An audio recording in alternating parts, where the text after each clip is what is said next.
চোখের পানির কথা উঠলেই মনটা হালকা হয়ে যায়, কখনো আনন্দ, কখনো দুঃখ, কখনো বা নিঃশব্দ কষ্ট।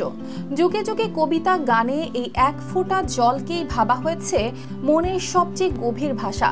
কিন্তু যদি শোনা যায় এক ফোঁটা চোখের পানি মৃত্যুর মুখ থেকে ফিরিয়ে আনতে পারে কাউকে, হ্যাঁ, রাজস্থানের মরু প্রান্তরে এমনই এক অসম্ভবকে সম্ভব করেছে বিজ্ঞানীরা।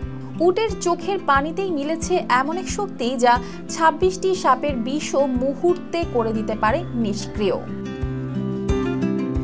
এনআরসিসির গবেষকরা জানিয়েছেন, উটের চোখের জলে এমন অ্যান্টিবডি পাওয়া গেছে যা ২৬ রকমের সাপের বিষকে নিষ্ক্রিয় করতে পারে। গোটা মরু জুড়ে যখন সাপের কামড়ে মৃত্যু নিত্যদিনের ঘটনা, তখন এক ফোঁটা চোখের জল হয়ে উঠেছে আশার আলো।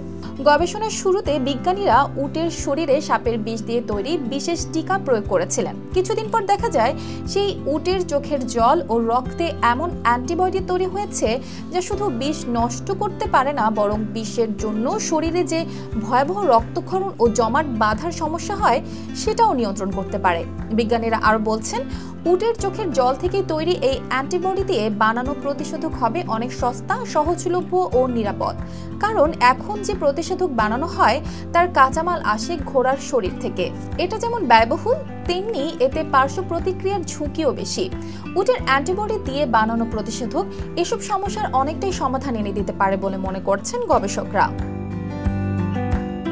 এতদিন গ্রামাঞ্চলের হাজারো হাজারো মানুষ সময়মতো চিকিৎসা না পেয়ে সাপের কামড়ে মারা যেতেন কিংবা সারা জীবনের জন্য পঙ্গু হয়ে যেতেন। এখন উটের চোখের জল যদি সত্যিই কাজ করে, তাহলে শুধু প্রাণ নয়, বাঁচবে বহু পরিবারের স্বপ্ন। এই আবিষ্কার বদলে দিতে পারে রাজস্থানের উট পালকদের জীবনও।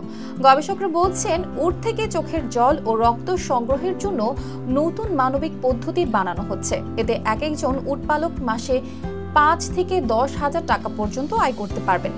বেশ কয়েকটি ওষুধ কোম্পানি ইতোমধ্যে এই গবেষণায় যুক্ত হয়েছে। উটপালকদের জন্য থাকছে ক্ষতিপূরণের বিশেষ ব্যবস্থা। সব মিলিয়ে এক নতুন দিগন্তের সূচনা হতে চলেছে মরুভূমির বুকেই, এক ফোঁটা চোখের জলে। অর্পিতা জাহান, RTV।